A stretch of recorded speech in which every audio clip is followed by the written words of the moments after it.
어떤 내용으로 말씀을 준비할까 고민하다가 어제 내가 제일 잘하는 복음에 대해서 전해야겠다 이런 생각이 들었습니다. 오늘 말씀의 제목은 구원받아 보았는가? 천국 가려면 목숨을 걸어야 한다 입니다. 먼저 성경 두 군데를 읽고 시작하겠습니다. 마태복음 10장 39절입니다. 마태복음 10장 39절. 자기 목숨을 얻는 자는 잃을 것이요 나를 위하여 자기 목숨을 잃는 자는 영접하리라.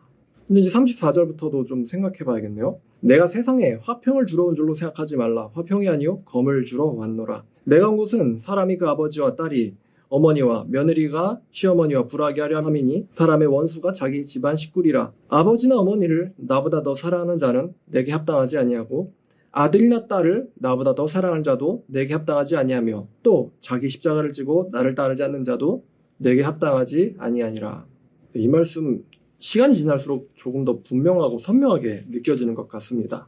사람의 원수는 자기 집안 식구다. 자, 마태복음 16장 24절 말씀부터 27절까지 읽겠습니다. 이에 예수께서 제자들에게 이르시되 누구든지 나를 따라오려거든 자기를 부인하고 자기 십자가를 지고 나를 따를 것이니라. 누구든지 제 목숨을 구원하고자 하면 잃을 것이요 누구든지 나를 위하여 제 목숨을 잃으면 찾으리라. 사람이 만일 온 천하를 얻고도 제 목숨을 잃으면 무엇이 유익하리요? 사람이 무엇을 주고 제 목숨과 바꾸겠느냐? 인자가 아버지의 영광으로 그 천사들과 함께 오리니 그때에 각 사람이 행한 대로 갚으리라. 여기까지입니다. 오늘 이 말씀은 양자택일의 말씀이라 할 수 있습니다. 할 수 있습니다가 아니고 양자택일의 말씀이죠. 나를 위하여 자기 목숨을 잃으면 영생을 얻지만 반대죠. 나를 위하여 자기 목숨을 잃지 않는 자는 제 목숨을 구원하고자 하는 자는 그것을 잃어버릴 것이요 라고 예수님은 말씀하셨어요. 제 목숨을 버리지 아니하면 제 목숨을 잃어버릴 것이다. 이것이 양자택일이죠. 성경에 종종 이 양자택일의 말씀이 있습니다. 예를 들어서 누가복음 같은 경우 이 마태복음을 책갈피를 하고 누가복음으로 넘어가겠습니다. 누가복음 9장을 보시죠.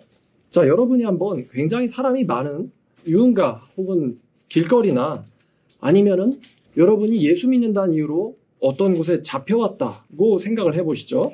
9장 26절입니다. 누구든지 나와 내 말을 부끄러워하면 인자도 자기와 아버지의 거룩한 천사들의 영광으로 올 때에 그 사람을 부끄러워하리라. 이것 역시 양자택일의 말씀입니다. 누가복음 9장 26절이었습니다. 나와 내 말을 부끄러워하면은 나도 그를 부끄러워할 것이요. 사람들 앞에서 나를 시인하면 나도 그 사람을 아버지의 천사들 앞에서 시인하리라 라는 말씀이 있죠. 여러분이 사람이 많은 길거리나 아니면은 예수님 때문에 잡혀서 재판정으로 끌려갔을 때 이 말씀이 여러분들 머릿속에 떠오른다고 가정을 해보세요. 사람들 앞에서 나를 시인한다와 나를 부인한다가 어떤 의미인지 말입니다. 자, 옛날 얘기 좀 하겠습니다. 그렇게 옛날은 아닙니다. 제가 구원을 받고 신학교를 다니다가 이제 총신대학교죠. 사당동에 있습니다. 그 총신대학교에는 종합관과 신관이라고 하는 이 건물 두 개가 있는데 근데 신관이 엄청 낡았고요. 종합관이 엄청 깨끗합니다. 저도 처음에 왜 이 낡은 곳이 신관이지? 하고 이렇게 의아했던 적이 있습니다. 근데 지금은 신관이 리모델링이 돼서 신관답게 변했더라고요. 근데 종합관 1층에 로비가 있는데 제가 그때 마침 존 폭스의 순교사라는 책을 읽고 있었습니다.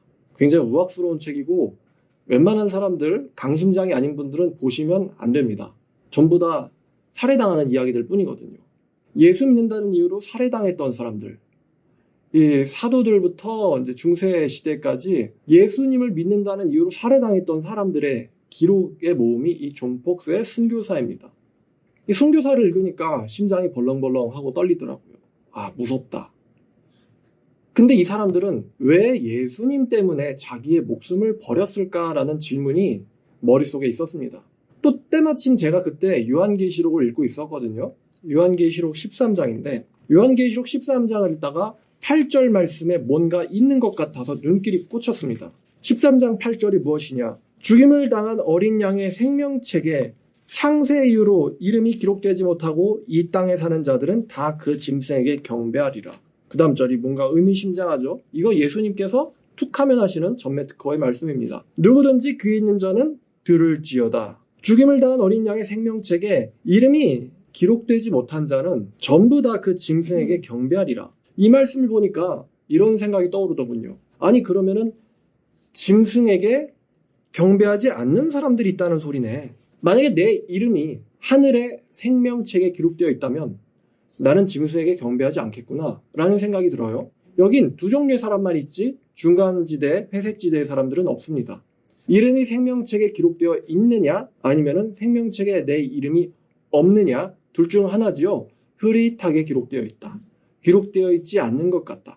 그렇지만 기록되어 있다. 이런 중간지대는 없다는 것이죠. 이름이 있든가 없든가 둘 중 하나입니다. 바로 양자택일의 말씀이거든요. 근데 그 다음 절과 그 다음 절은 뭔가가 있어 보여요. 이 8절 말씀이 굉장히 묵직하다는 것을 이야기하는 것입니다. 누구든지 귀 있는 자는 들어라. 귀가 달려있다면 들으라 이것입니다. 또 이것은 영적으로 해석이 가능한데 하나님 말씀에 순종할 줄 아는 사람, 하나님 말씀을 들을 줄 아는 사람은 하나님 말씀을 들으라라는 명령이기도 합니다. 그러니까 아무나 들으라는 것이 아니고요. 하나님의 말씀에 반응하는 사람은 이 말씀에 순종해야 한다라는 명령입니다. 역시 이 말씀 아무나 듣는 말씀이 아닙니다. 제 생각에는 아주 극소수의 사람들만 이 말씀이 들릴 거라고 생각합니다. 사로잡힐 자는 사로잡혀 갈 것이요 칼에 죽을 자는 칼에 죽을 것이니 성도들의 인내와 믿음이 여기에 있느니라. 참으로 의미심장한 말이죠. 무슨 말이지? 근데 가정을 하는 거예요. 그렇다면 내가 만약에 짐승에게 경배를 한다면 어떻게 될까? 그랬더니 같은 장 15절에 이런 말씀이 있습니다. 여기서 그는 짐승입니다. 짐승의 이제 종이에요. 짐승의 종. 자, 짐승의 종이 권세를 받아서 그 짐승의 우상에게 생기를 주어 그 짐승의 우상에게 말하게 하고 또 짐승의 우상에게 경배하지 않는 자는 몇이든지 다 죽이게 하니라 라는 말씀이죠. 여기서 누구든지 몇이든지라는 말은 이 짐승의 학살이 굉장히 무자비하다. 적당히가 아니다. 절대 봐주지 않는다라는 것을 이야기합니다. 역시 중간이 없는 거죠. 그럼 제 머릿속에 딱 두 가지 선택지만 있더라고요. 두 가지 옵션만 있습니다. 생명책에 기록되어 경배하지 않을 것인가 아니면 생명책에 기록되지 못하여 경배할 것인가. 이 두 가지밖에는 없어요. 중간은 없습니다. 짐승이 그렇게 호락호락하지 않거든요. 몇이든지 죽이게 아니라. 근데 이 존 폭스의 순교사라는 책이랑 같이 보니까 이 인간놈들이 굉장히 잔인한 인간들입니다. 아주 사람이 광기에 미치면요. 광기에 빠져 있으면 사람이 사람을 죽일 때 얼마나 잔인하게 죽이는지 그냥 교수형, 목매달아 죽이는 거는요. 그냥 죽인다고 볼 수도 없습니다. 아주 잔인하게 죽이는 걸 사람들이 좋아해요. 이 로마라는 사회는 아주 미친 사회인데 콜로세움에서 사람이 산채로 사자에게 뜯어먹히는 걸 보면서 박수치고 즐겼던 애들이 이 콜로세움의 로마 애들이에요. 산채로 생살이 짐승한테 뜯어먹힌다. 여러분 조금만 살짝만 종이에만 베어도 커터칼에만 베어도 또 주부 여러분들 이 주방칼에 베으면 아프죠. 근데 짐승의 그 뭉툭한 이빨에 내 살이 뜯어나간다. 비명을 지르면서 목덜미가 또 다리가 또 팔뚝이 잘려나가는 거예요. 한 번에 죽질 않습니다. 죽어가고 있는 거죠. 그러면서 비명을 지르는데 또 그거를 로마의 시민들은 보면서 박수를 치고 있습니다. 뭐 이렇게 유악스럽게 죽이는 걸 좋아한다는 거죠. 곱게 안 죽이고 노스로 만든 소에다가 사람을 집어넣고 소 밑에 불을 떼어가지고 그러면 그 어두컴컴한 노소 안에 갇힌 사람이 바닥이 뜨거워지니까 비명을 지르잖아요. 그럼 그 비명 소리가 노소를 울리고는 소의 입으로 나갑니다. 그럼 사람들은 와 소가 온다 이러면서 박수치고 좋아합니다. 한참 뒤에 그 노소를 열어보면 안엔 사람이 완전 푹 익어있죠. 이런 방식으로 로마 애들이 사람을 죽이기를 좋아했습니다. 네로 황제는 아주 잔인한 방법을 썼는데 사람에게 가죽을 덮어 씌우게 한 다음에 가죽에다가 이제 왁스를 바르는 거예요. 그리고는 나무에다 묶어놓고는 불을 붙입니다. 그러면 산 상태로 가로등이 되는 거죠.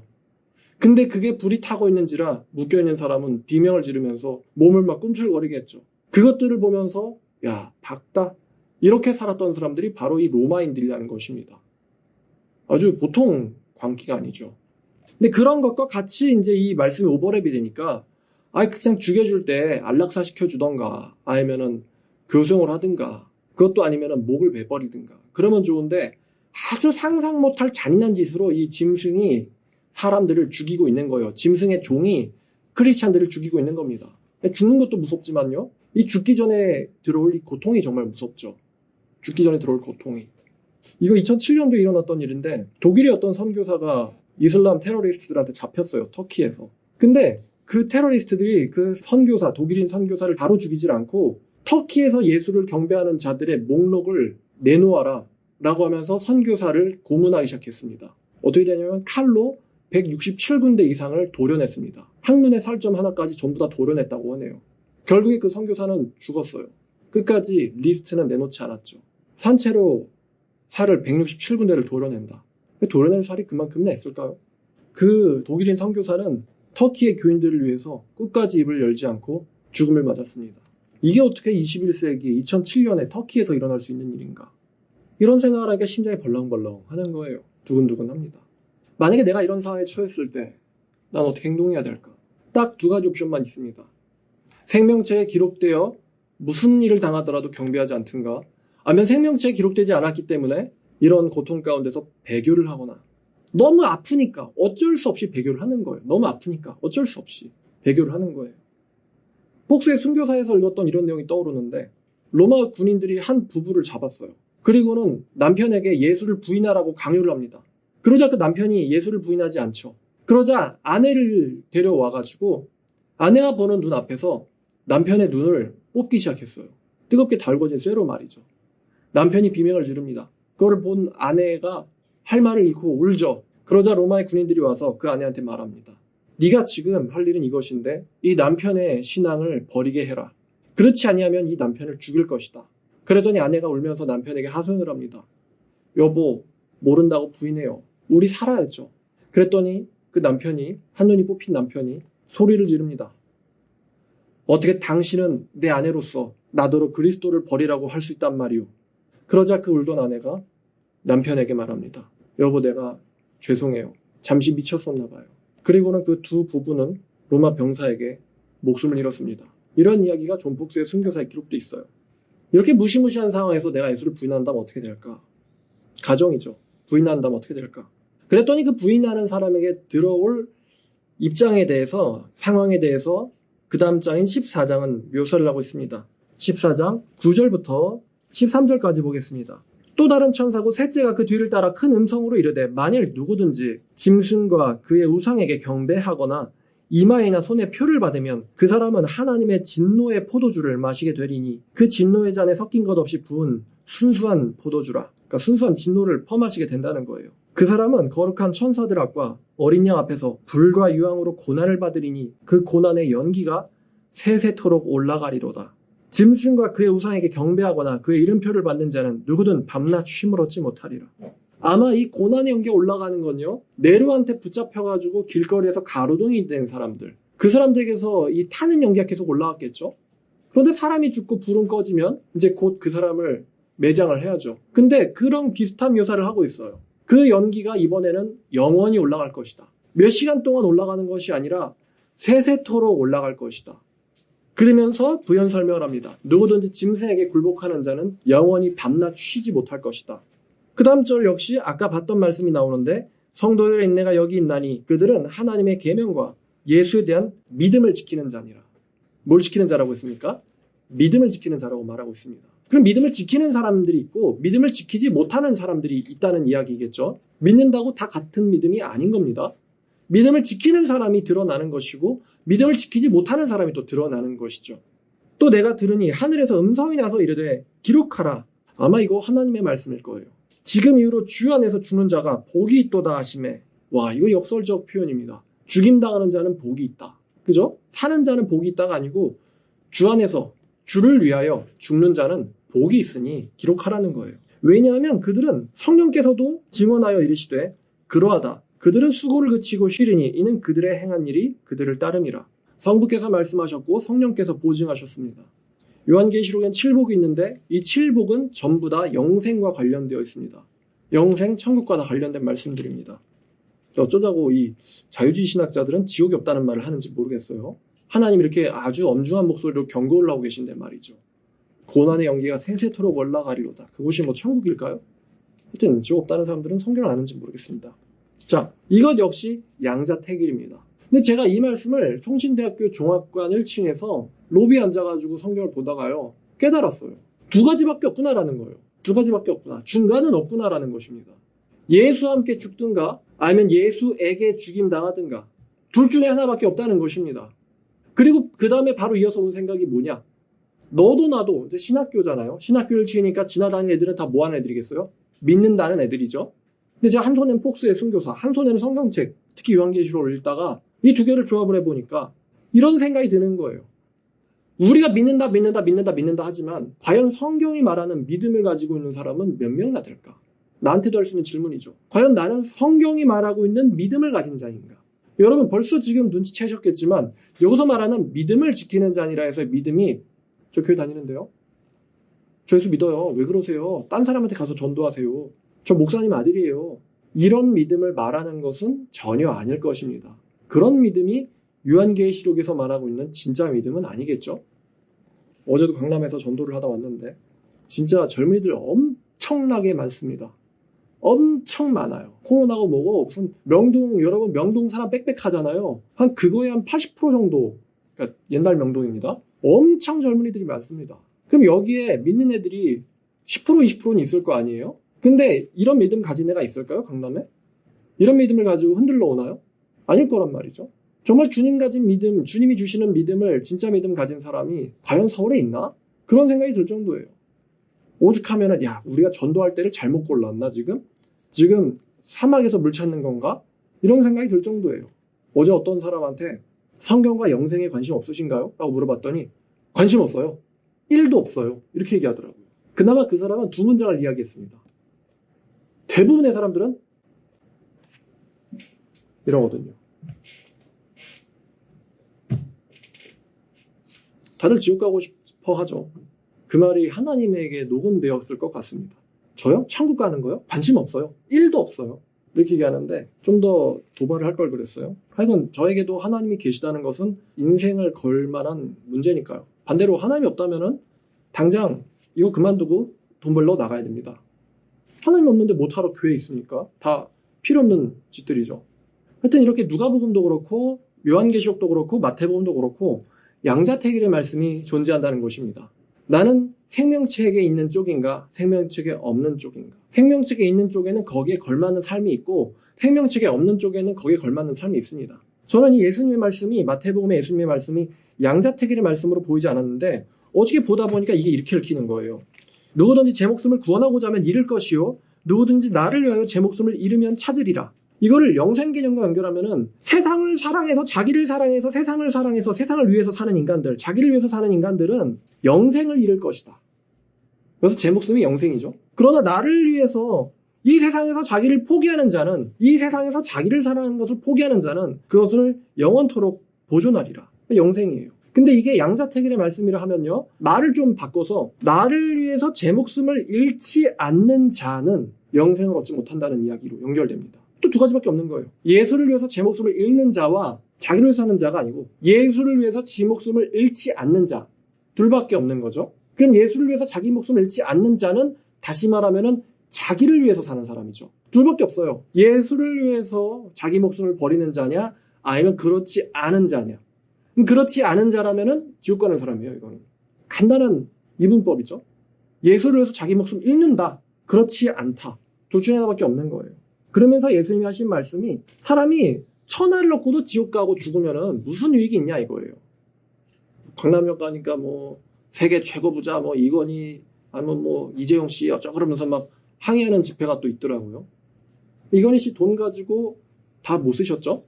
어마어마한 상속세를 이재용 씨가 내시고 있는지 돈 있으면 뭐하냐 이거예요. 생명을 잃어버리고 죽어버리고 지옥에 던져진다면 무엇이 유익하겠냐 이거예요.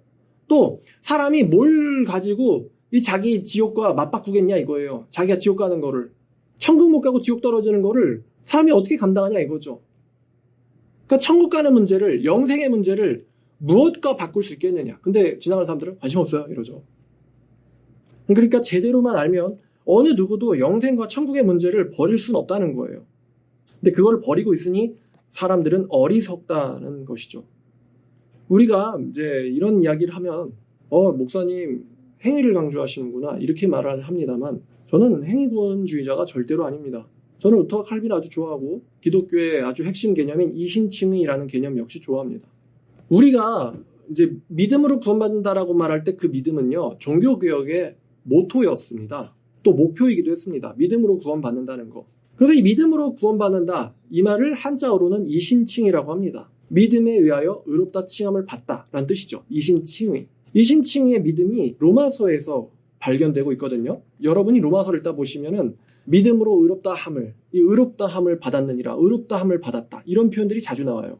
그러니까 이 이신칭의 믿음이 바로 이 개신교의 믿음이고, 그럼 이 개신교의 이신칭의 믿음이 어디서 나왔느냐?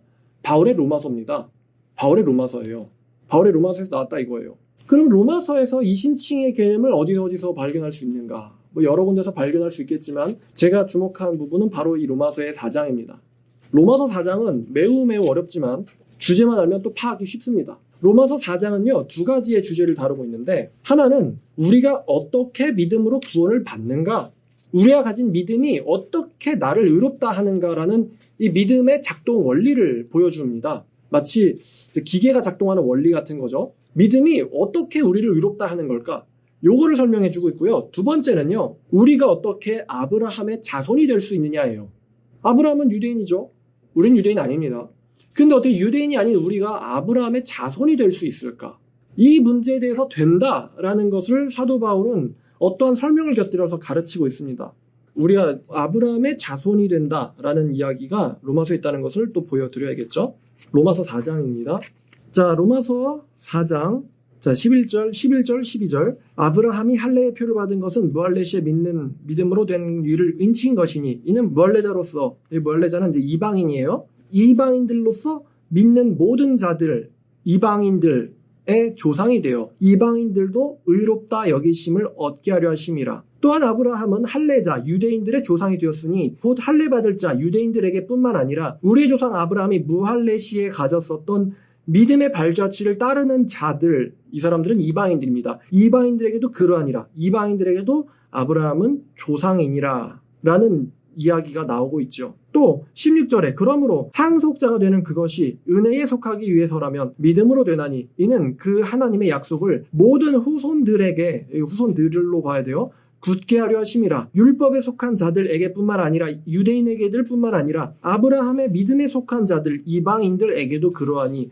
아브라함은 우리라고 했으니까 로마 교인이죠. 그러니까 로마 교인 포함이면 이방인들을 가리키거든요. 우리 모든 이방인들의 조상이라. 이 아브라함은 유대인의 조상일 뿐만 아니라 이방인의 조상이다, 이방인의 조상이기도 하다라는 게 이 로마서의 핵심적인 아주 중요한 개념입니다. 어떻게 이방인이 유대인의 자손이 될 수 있지? 이 넌센스거든요, 이런 이야기. 근데 그 이유가 이러한데, 하나님께서 창세기 17장에서 할례 언약을 주실 때 아브라함한테 이러한 약속을 주셨는데, 창세기 17장 4절부터 6절까지를 가면요, 보라, 내 언약이 너와 함께하리니 너는 여러 민족들의 아버지가 될지라. 자, 한국어 번역은 복수 번역을 싫어해요. 근데 앞에 여러란 단어가 있기 때문에 단수 번역이 아닙니다. 얘는 단수가 아니에요. 여러 민족들의 너는 조상이 될 것이라, 아버지가 될 것이라. 이제후로는 내가 네 이름을 아브람이라지 아니하고 아브라함이라 하리니, 이는 내가 너를 여러 민족들의 아버지가 되게 하려 함이라. 여기서 나오고 있죠. 너는 여러 민족들의 조상이 될 것이다. 아버지란 단어는 조상이란 단어로도 해석됩니다. 내가 너로 심히 번성케 하리니 내가 내게서 민족들이 나오게 할 것이며 왕들이 또 내게로부터 나오리라. 여러 민족들의 조상이 된다. 유대인들만의 조상이 아니라 많은 민족들의 조상이 된다라고 말씀을 하나님께서 약속을 하셨어요. 자, 어떻게 유대인도 아닌 우리 이방인들이 아브라함의 자손이 될 것인가? 될 수 있는가? 여기에서 성경은 뭐라고 얘기를 하느냐? 아브라함이 하나님한테 의롭다 여기심을 받았는데 믿음으로 말미암아, 믿음을 통해서 하나님에 의해서 의롭다 여기심을 아브라함이 받았는데, 아브라함이 믿음을 갖고 있었던 것처럼 하나님에 대해서 믿음을 가진 자들은 아브라함의 자손이 된다라는 게 사도 바울의 말이에요. 아브라함이 가졌던 믿음을 너희들이 갖고 있다면 너희 역시 아브라함의 자손이요, 또 하나님께서 아브라함에게 기업을 약속하셨거든요. 근데 그 기업은 천국을 가리킵니다. 그러면 너희도 약속대로 기업을, 천국을 받을지 아니라. 너네들은 아브라함의 자손이기 때문에 천국을 상속받을 자격이 있다라는 게 로마서의 말이에요. 다시 말하면 이방인도 믿음을 통해서 아브라함의 자손이 되며 믿음을 통해서 아브라함의 이제 유산인 천국을 상속받는다는 게 로마서의 핵심적인 이야기입니다. 하나님께서 이 아브라함을 천국 기업을 물려받을 자로 선정하셨다는 거예요.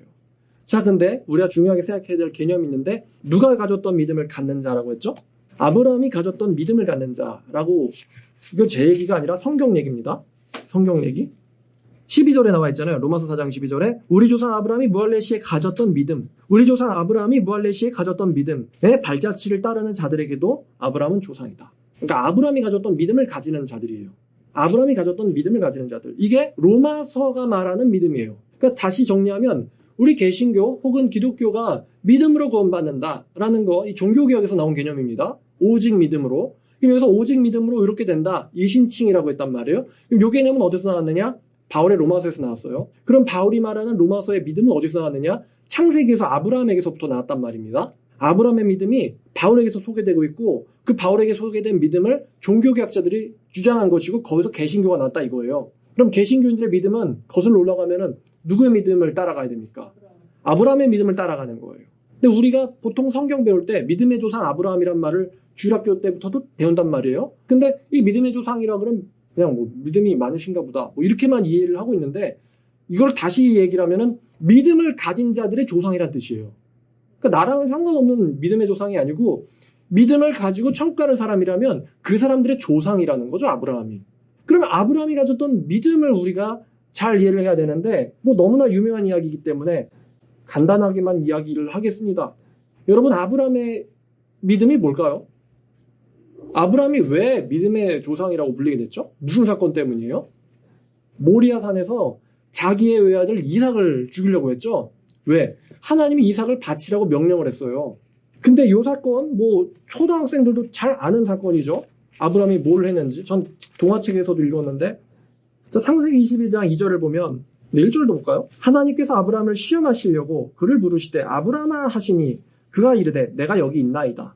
아마 아브라함이 나중에 이 말을 기억하고는 그때 못 들은 척 할 걸 이렇게 생각했을 것 같아요.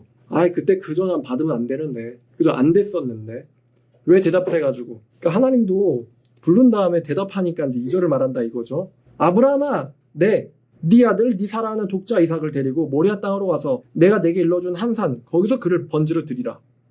대뜸 죽여서 번제로 드리래요.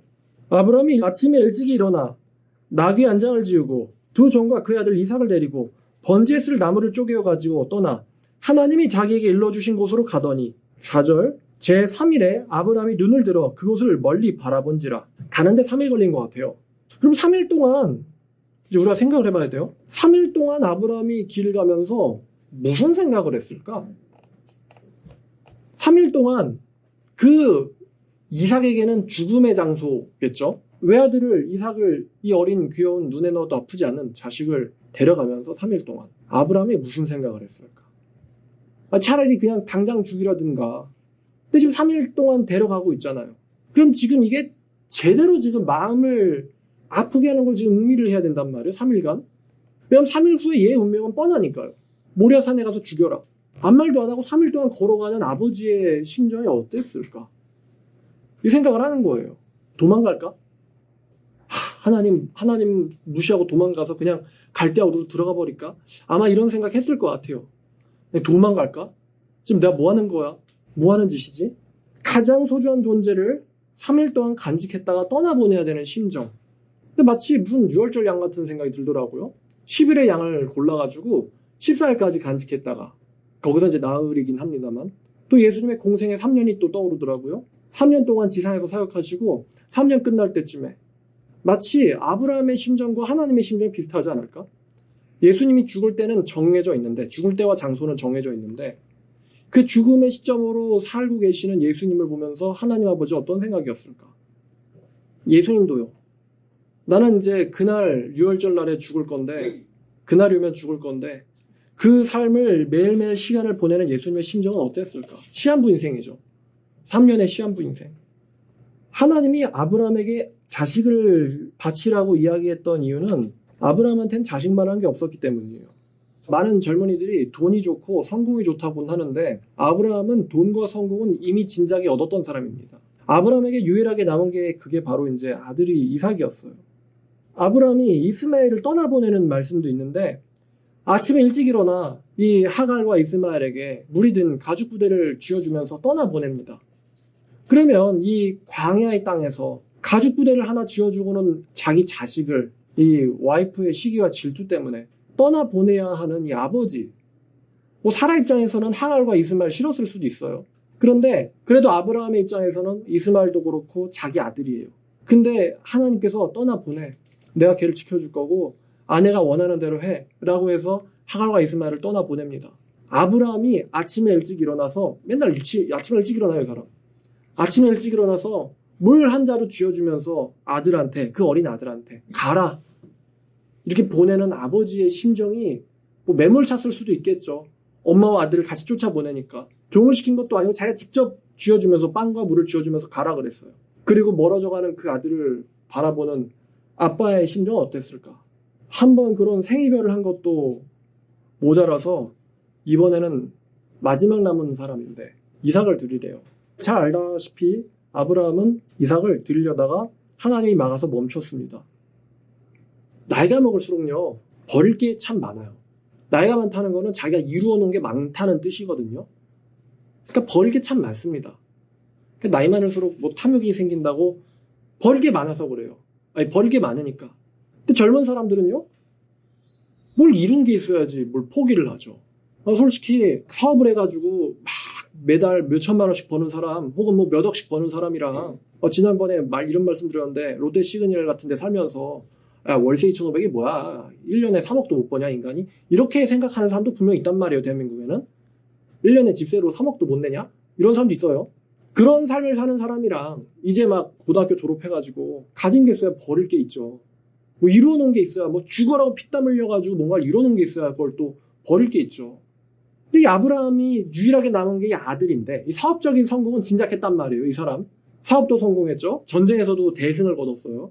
그러니까 전쟁에서도 이겨보고, 왕들도 죽여보고, 부자도 돼보고, 가질 건 다 가졌는데 하나님께서 전쟁해보라 이런 말 아니고요. 네 아들 이삭 버려라. 딱 그걸 명령했어요. 하필이면 이삭 버리라고. 제일 버리기 힘든 거를 명령을 하셨어요. 신천지단 상담하다 보니까 부모들이 얼마나 자식을 사랑하는 게 느껴지는지. 근데 솔직히 성경적 사랑은 아니에요. 왜냐하면 자식이 우상으로 자리 잡아 있는 게 느껴지거든요. 그러니까 하나님을 위해서는 못해요. 자신만을 위해서는 할 수 있지만 하나님을 위해서는 못해요. 그래서 자식을 버려야지 하나님이 역사하실 텐데 이거 아브라함의 시험을 견디기가 힘들구나. 이런 생각을 합니다, 저도. 근데 제가 어떻게 문제가 있어서 찾아온 사람한테 자식 말이죠. 걔를 버려야지 삽니다. 그러면 그 사람들이 저를 찾아오겠어요?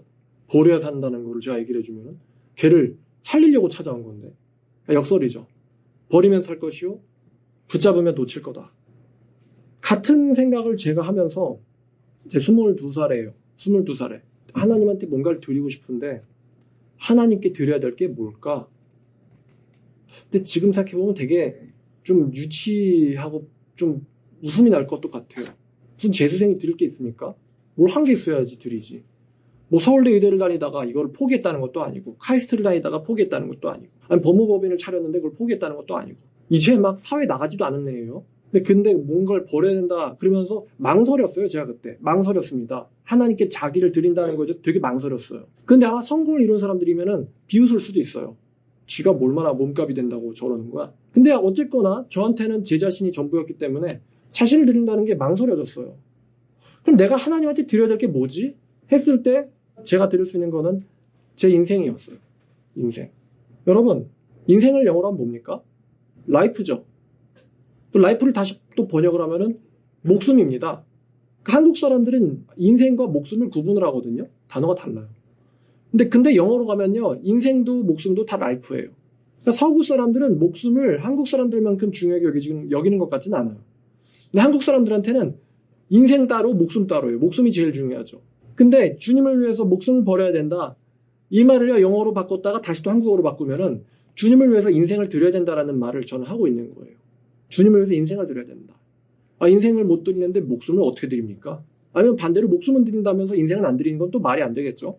인생을 먼저 드리는 거예요. 그럼 인생은 언제부터 드릴 수 있죠? 지금 여러분들 인생 살고 계시죠? 지금 드릴 수 있는 거예요. 그럼 제가 22살에 재수하던 제가 뭘 드릴 게 있나? 그랬더니 제 미래를 드려야겠더라고요. 내가 드릴 거 가진 건 미래밖에 없잖아요. 청년이니까. 제가 그때 푹 빠져 있었던 시편의 말씀이 있는데 시편 37편이고 제 인생에서 운명 같은 시이기도 합니다. 자, 시편 37편 너무 좋은데요. 23절부터 31절까지 읽겠습니다. 여호와께서 사람의 걸음을 정하시고 네. 그의 길을 기뻐하시나니 그는 넘어지나 아주 엎드려지지 아니함은 여호와께서 그의 손으로 붙드심이로다. 내가 어려서부터 늙기까지 의인이 버림을 당하거나 그의 자손이 걸식함을 보지 못하였도다. 그는 하루 종일 은혜를 베풀고 꾸어주니 그의 자손이 복을 받는도다. 악에서 떠나 선을 행하라. 그리하면 영원히 살리라. 여호와께서 정의를 사랑하시고 그의 성도를 버리지 아니하시니로다. 그들은 영원히 보호를 받으나 악인은 자손은 끊어지리로다. 의인의 땅을 차지하며 거기서 영원히 살리로다. 의인의 입은 지혜로우며 그의 혀는 정의를 말하며 그의 마음에는 하나님의 법이 있으니 그의 걸음은 실족함이 없으리로다. 악인이 의인을 엿보아 살해할 기회를 찾으나 여호와는 그를 악인의 손에 버려두지 아니하시고 재판 때에도 정죄하지 아니하시리로다. 여호와를 바라고 그의 도를 지키라. 그리하면 네가 땅을 차지하게 하실 것이라. 악인이 끊어질 때에 네가 똑똑히 보리로다. 내가 악인의 큰 세력을 본즉 그 본래의 땅에 서 있는 나무잎이 무성함과 같으나 내가 지나갈 때에 그는 없어졌나니 내가 찾아도 발견하지 못하였도다. 온전한 사람을 살피고 정직한 자를 볼지어다. 모든 화평한 자의 미래는 평안이로다. 자, 여기까지입니다. 너무 좋아가지고 23절부터 37절까지를 읽었는데요. 다윗의 말은 이거예요. 하나님께서 그 사람의 인생을 정해주시고 그 사람의 인생이 흘러가는 걸 보면서 기뻐하신다. 그가 넘어질지라도 아주 멸망하지 않는 것은 그가 넘어질 때조차 하나님은 자기 손으로 그를 붙들어 주심이라. 내가 어려서부터 지금 늙기까지 지금 왕이 됐어요. 어렸을 때 다윗이 고생 좀 하셨죠. 내가 어려서부터 늙기까지 의인이 버림을 받거나 그의 자손이 굶어주는 걸 내가 못 봤다는 거예요. 걸식함을 보지 못하였도다. 오히려 그 의인은 종일토록 은혜를 베풀고 꾸어준다라고 말을 합니다. 그리고 또 그의 마음에 뭐가 있냐? 31절에는 그의 마음에는 하나님의 법이 있다. 그의 마음에는 하나님의 말씀이 있다 라고 얘기합니다. 그래서 그 말씀을 가진 자의 길은 실족함이 없을 것이다 라고 말을 합니다. 근데 저한테는 눈에 꽂힌 게 바로 요 25절이에요. 굶어 죽는 거. 왜냐면 굶어 죽는 게 제일 비참하잖아요. 돈이 없어서 비참하게 죽는 거. 이게 정말 인간들에겐 고통이란 말이에요. 제가 또 잘 외우고 좋아하는 말씀 마태복음 22장 37절에 예수께서 이르실 때 네 마음을 다하고 목숨을 다하고 뜻을 다하여 주 너의 하나님을 사랑하라. 요거는 여러분들이 외우시고 인생의 말씀으로 새겨두시길 바랍니다. 마음을 다하고 목숨을 다하고 뜻을 다하여 주 너의 하나님을 사랑하라. 외워주세요. 그냥 마음과 목숨과 뜻을 다하여 주 너의 하나님을 사랑하라. 이거 율법에 나오는 말씀이지만 예수님이 인용한 거고요. 이 말씀 하나에 모든 율법이 다 들어있다라고 예수님께서 말씀하셨어요. 마음과 목숨과 뜻을 적당히 들여서가 아니고 다하여 주 너의 하나님을 사랑하라. 마태복음 6장 33절에 그런즉 너희는 먼저 그의 나라와 그의 의를 구하라. 그리하면 이 모든 것을 너희에게 더하시리라. 너희는 먼저 그의 나라와 그의 의를 구하라. 그리하면 이 모든 것을 너희에게 더하시리라. 근데 제가 이 시편 37편의 말씀을 읽으면서 다윗이 지가 증인이 되겠대요. 무슨 증인이 되냐면은 여호와께 목숨을 건 인간들이 굶어 죽는 거 못 봤다. 이거예요. 다윗 말이. 다윗의 말에 따르면 하나님을 신뢰하고 하나님께 목숨을 다 거는 인간들이 굶어 죽는 걸 내가 못 봤다. 이게 다윗의 말이에요. 믿어볼까? 제가 아직 그때 완전히 믿진 않았어요. 믿어도 될까? 이런 생각이 들었어요. 재수생 주제.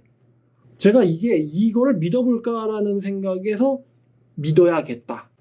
라고 결단으로 넘어간 순간이 있거든요. 근데 그 순간이 어떤 상황이었는지 제가 아주 상세하게 기억이 납니다. 22살 때 일인데 제 친구 중에 굉장히 가난한 애가 있었어요. 얼마나 가난한지 집안의 생활비를 자기가 알바를 해서 내야 되는, 그러니까 자기가 알바를 해서 집안의 생활비를 보태야 되는 애였어요.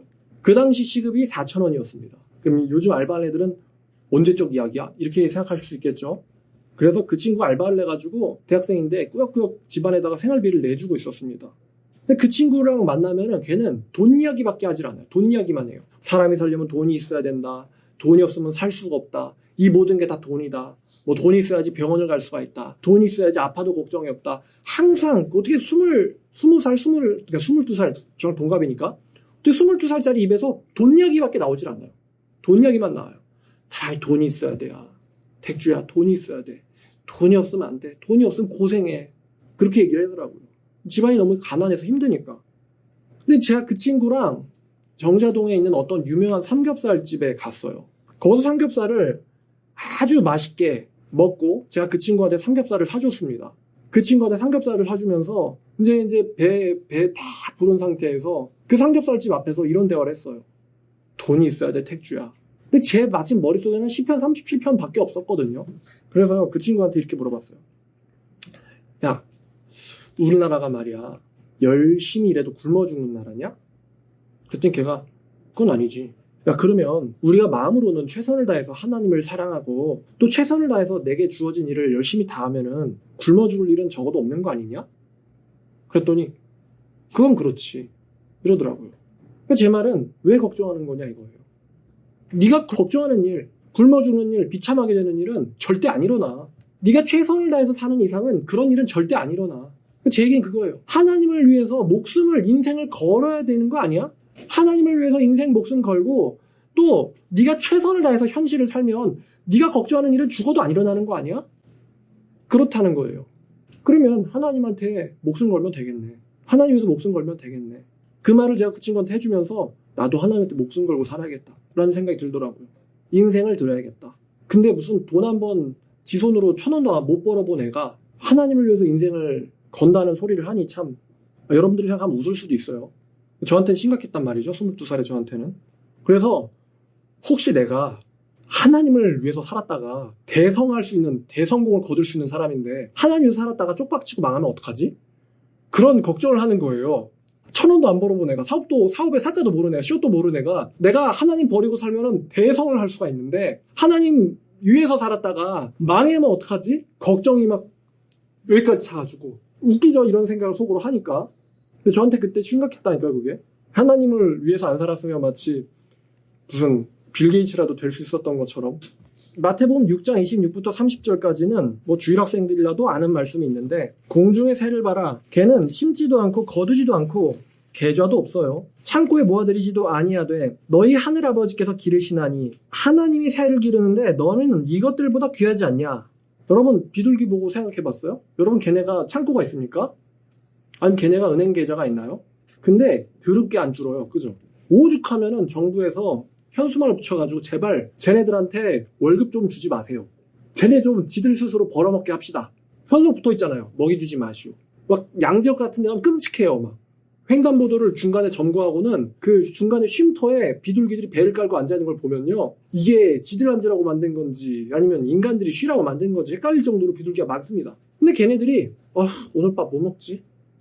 걔는 그런 고민 안 합니다. 미치겠다. 죽어야지. 이런 고민 안 해요, 비둘기들은. 거기서도 뭔가 느낀 거예요. 아니, 새 봐라. 걔 걱정도 안 하는데 잘 살거든? 근데 너 왜 걱정하냐? 예수님 이거잖아요. 하나님이 걔를 책임지고 기르고 있어. 그러면 너희일까 보냐? 뭐가 없는 자들아 라고 말씀하십니까? 믿음이 없는 자들아 라고 말씀하세요. 너희들이 걱정한다고 키가 커지는 줄 아니? 또 너희가 길에 잡초 좀 봐봐. 걔네는 일복도 없어. 길쌈도 안 한다 이거지. 28절입니다. 내가 너에게 말하노니 솔로몬의 모든 영광이 이 잡초 하나만 못하였다. 여러분 잡초 뽑을 때요. 이 구절 생각하고 뽑으세요. 솔로몬의 모든 영광보다 영광스러운 잡초요. 딱! 그죠? 오늘 피어있다가 내일 아궁이에 던져지는 들풀조차도 하나님께서 이렇게 입히시거늘 하물며 니네일까 보냐 이 믿음이 적은 자들아. 라고 예수님께서 우리 인생들한테 말씀하시는 거예요. 예수님께서. 그러므로 니들이 염려와서 이르기를 뭘 먹을지, 뭘 마실지, 뭘 입을지 걱정하지 마. 너무나 오래전부터 알던 주일학교 때부터 알던 말씀이 그 22살의 삼겹살집 앞에서 저한테는 사무쳤다 이것입니다. 내가 열심히 일하면은 내 돈으로 또다시 삼겹살집으로 올 수도 있을 거야. 그런 위안을 하면서 말이죠. 분명히 다윗이 말하기를요. 내가 어려서부터 지금까지 의인이 걸식하는 거 못 봤다고 했어요. 그죠? 그럼 내가 되는 거는 의인이 되는 것만 남았어요. 그럼 뭐가 의인이에요? 하나님께 자기를 맡기고 의지하는 사람이 바로 의인이에요. 착한 짓을 해서 의인이 아니고 하나님을 신뢰하니까 의인인 거예요. 그럼 내가 할 일은 하나님을 신뢰하는 겁니다. 하나님께 내 인생과 목숨을 드리는 거예요. 목숨을 드리는 거. 그분에게 올인하는 거죠. 전부를 걸어버리는 겁니다. 근데 제가 그걸 건 근거가 있어요. 바로 시편 37편 25절이죠. 의인이 굶어 죽는 거 못 봤다 라고 다윗이 말했단 말이에요. 그리고 이거 하나님의 말씀입니다. 동시에. 그러니까 하나님 말이 이거예요. 제발 걸어줘라 이거죠. 제발 나한테 투자 좀 다 해주지 그래. 내가 깡통은 안 차게 만들어 드릴게요. 절대로 네가 죽지 않게 해줄게. 하나님께서 하시는 말씀이에요. 그러면서 이런 생각도 들더라고요. 하나님을 너무 열심히 믿다가 굶어 죽으면, 하나님을 너무 잘 믿었다는 이유로 굶어 죽으면, 세상에서 저주받고 멸시받고 미움받고 불이익당해가지고 굶어 죽으면, 하나님 말씀 때문에 그 말씀 믿고는 의지하고 살았다가 굶어 죽으면 그것도 순교다 라는 생각이 들었어요. 그러니까 순교에 여러 가지 유형이 있는데 하나님을 위해서 살해당하는 것도 있겠지만요, 하나님 말씀을 너무 믿어가지고 굶어 죽는 일이 있다면은 그 굶어 죽음도 순교라고 볼 수 있지 않을까요? 그러니까 천국에서 아니면 하나님이 천사들이 딱 보다가 왜 왔어요? 그러면은 저는요 용감하게요 목베임을 다 하고 왔습니다. 그래 천국. 왜 왔어요? 저는 교통당했어요. 천국. 너는요? 보험 전하다가요 살해당했어요. 그래 너도 천국. 너 왜 왔어요? 굶어 죽었습니다. 왜? 왜 굶었어요? 하나님께서 목숨 걸고 하나님 믿으라 그랬거든요. 목숨 걸고 믿는데 세상에서 저를 그렇게 쪼이지 말입니다. 그래가지고 월급도 안 들어오고요, 밥도 구할 수 없어가지고요, 하나님 말씀만 마지막까지 생각하다 굶어 죽었어요. 그럼 천사들이 고민하겠죠? 얘 순교인가 이거? 막 재판이 열릴 거란 말이에요. 하나님 이런 죽음은 우리들이 살아생전 본 적 없습니다. 너무 잘 믿어가지고 굶어 죽었다고 했는데 얘를 어떻게 해야 됩니까? 하나님이 뭐라고 하실까요? 그럼 내가 말했으니까 어쩔 수 없지. 자, 천국. 그죠? 하나님을 너무 잘 믿어가지고 굶어 죽는다. 그러니까 이제 일반인들은 그렇게 말하죠. 종교 생활 적당히 좀 해야지. 적당히 좀 해야지. 먹고 살자고 하는 건데 적당히 믿어야지. 너무 믿으면 안 돼. 근데요, 성경은요 중간이 없다 그랬어요. 경배하지 않고 죽임당하고 천국 가든가, 아니면 경배하고 살해당하든가. 적당히 나를 위해서 기분 좋게 하려고 예수를 믿어야지. 그러면은 경배를 하지 않고 살해당한다는 옵션이라는 거는 그 사람들 뇌리엔 들어가지도 않겠죠.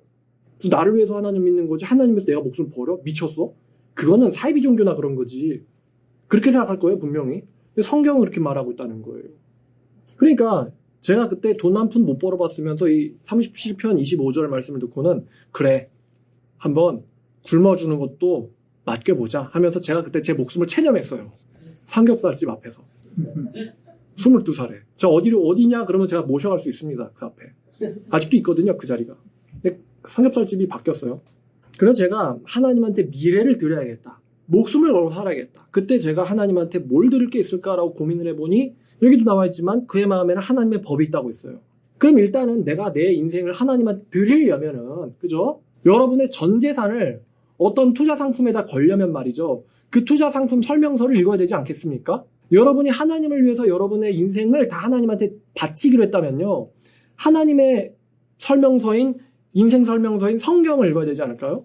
그래서 제가요 그때 수능을 봐야 되는 재수생의 신분인데 하루에 성경을 6시간씩 40장을 읽었어요. 매일매일 성경을 6시간씩 읽었습니다. 왜냐면 목숨을 바치려고 하면은 일단은 그분이 뭘 원하는지는 알아야 될 거 아닙니까?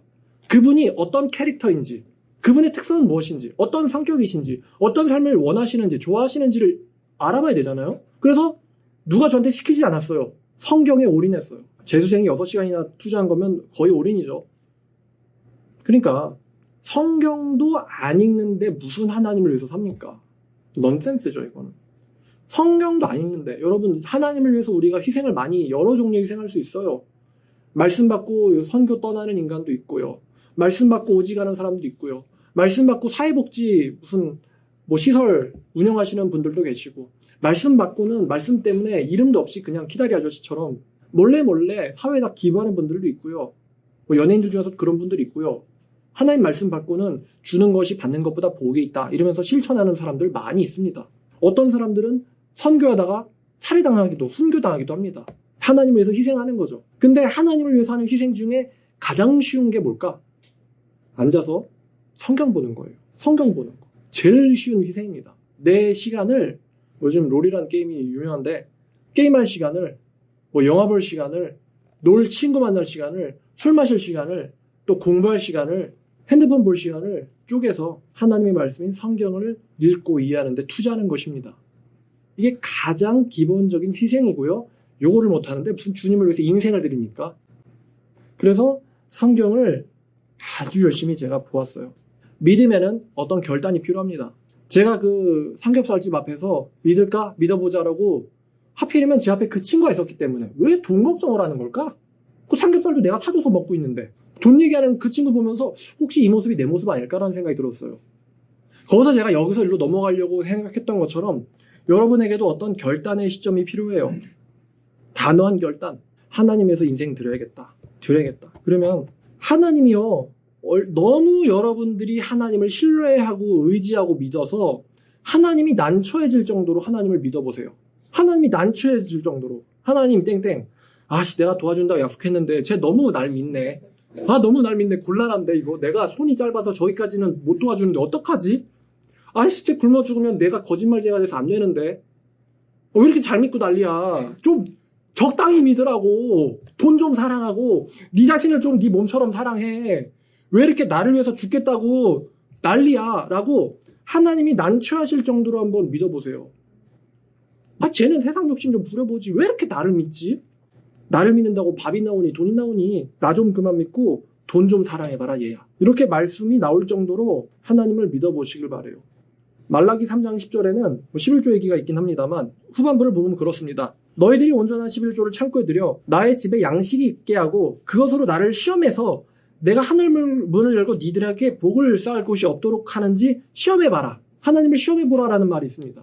하나님을 너무 잘 믿어가지고 하나님이 너희한테 복을 주는데 그 복을 쌓을 곳이 없을 정도로 복을 많이 받는지 안 받는지 한번 너희가 나를 시험해봐라 라는 말이 있어요. 너희가 나를 시험해봐라. 너희들에게 곤란할 정도로 복을 받는 일이 일어나는지 안 일어나는지 하나님께 인생을 맡겨보시길 바랍니다.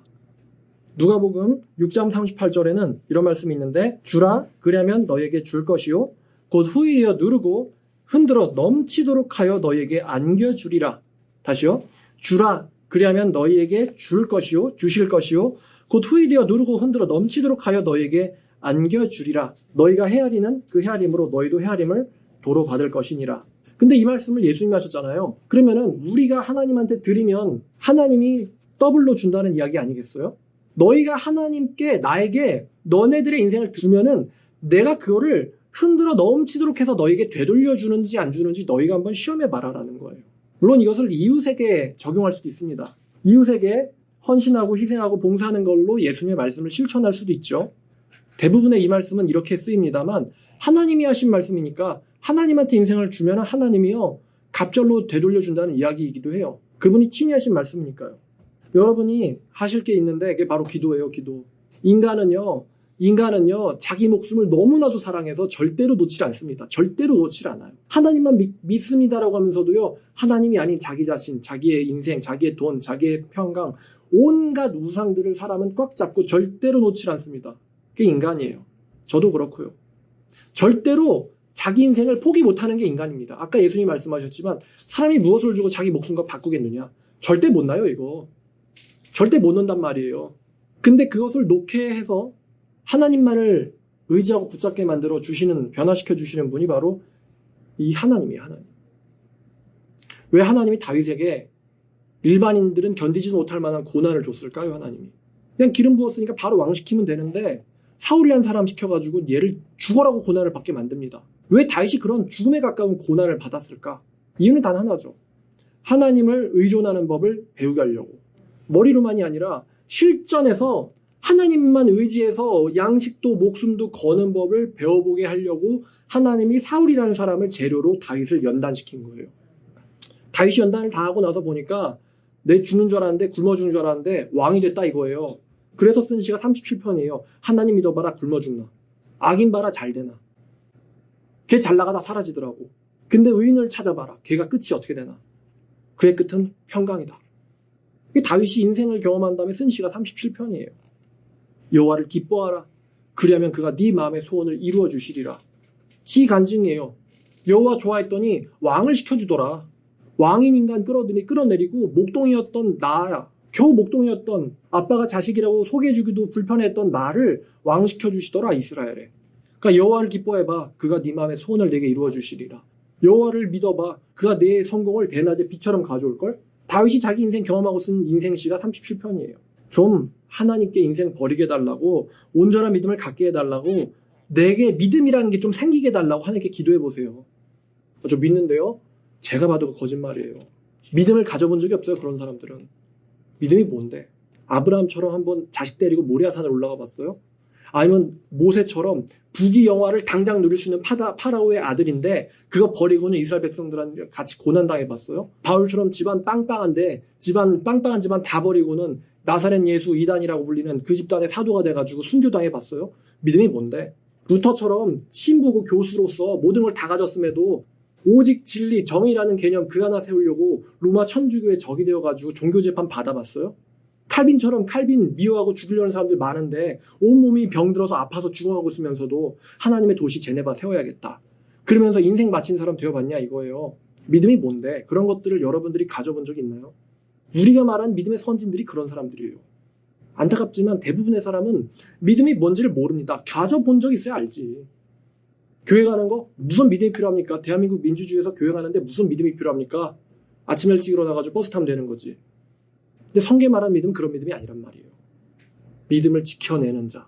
요한계시록에서 말하는.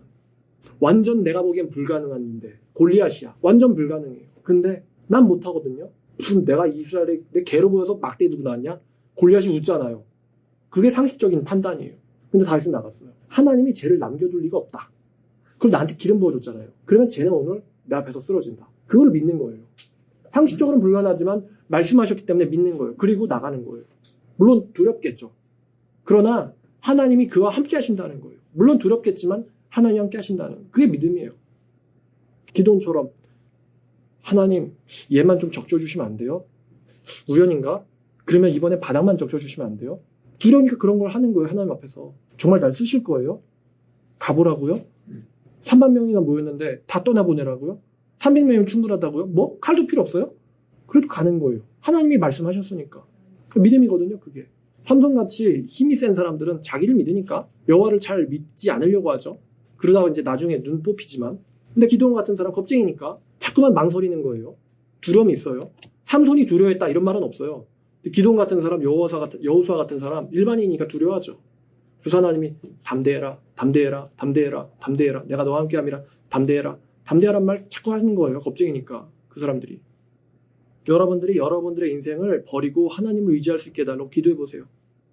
아까 말씀드린 것처럼 신이 당황할 정도로. 그러면 여러분들이 굶어 죽나 안 죽나. 요즘 저는 굶어 죽는 걱정을 하지 않고 뱃살을 뺄 걱정을 합니다. 못 먹어요. 저도요. 커트 당합니다. 삼겹살 어때? 커트. 햄버거는 커트. 피자는 커트. 안 돼요. 다 커트 당해요. 위에서 잘라요. 그냥. 결제를 안 해줍니다. 뱃살 먼저 생각해 보시죠. 알았어요. 커트.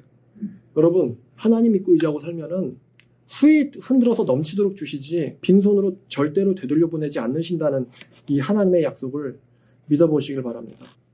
하나님 좀 긴장시켜 주세요. 너무 잘 믿어가지고 내가 약속한 게 있으니까 쟤를 도와주지 않으면은 내 신뢰에 이름에 금이 간다. 그래서 하늘의 하나님이 하도 긴장해가지고 천사들한테 야, 쟤 특별 관리해. 제가 기도할 때 안 들어주면 넌 죽어. 하나님께서 천사들한테 신신당부할 정도의 하늘에서 초집중하고 있는 인간이 되어보세요. 말씀대로 너무 잘 믿는 사람. 기도하겠습니다. 하나님 아버지, 구원받아 보았는가? 천국 가려면 목숨을 버려야 한다. 라는 제목으로 하나님 말씀 나누어 보았습니다. 우리에게 정말 아브라함의, 바울의, 또 루터의, 칼빈의, 예수님의 그 믿음이 우리에게 있는지 점검하게 하시고 정말 하나님의 복으로 이렇게 풍요로워진 대한민국에서 오히려 우상숭배에 젖어가고 있진 않은지 나 자신을 돌아보게 하옵소서.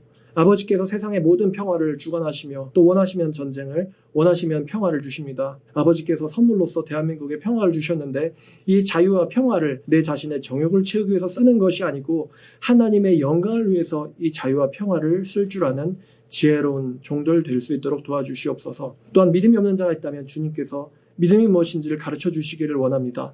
비록 고난이 올 때는 즐겁지 않을 수 있습니다. 그러나 고난을 통과한 후에는 화평의 의의 열매가 아주 꽃피듯이 열린다는 것을 우리가 성경과 인생을 통해서 배우게 되었습니다. 아버지 하나님을 우리가 잘 신뢰하고 살아갈 수 있도록 저희를 이끌어 주시기를 원합니다. 그리고 아직 결단을 내리지 못한 사람이 있다면 오늘 말씀이 하나님을 위하여 살고 죽겠노라 하는 결단을 내리는데 도움이 될 수 있도록 주께서 그들의 귀를 열어주시옵소서. 감사드리며 예수님의 이름으로 기도드렸습니다. 아멘.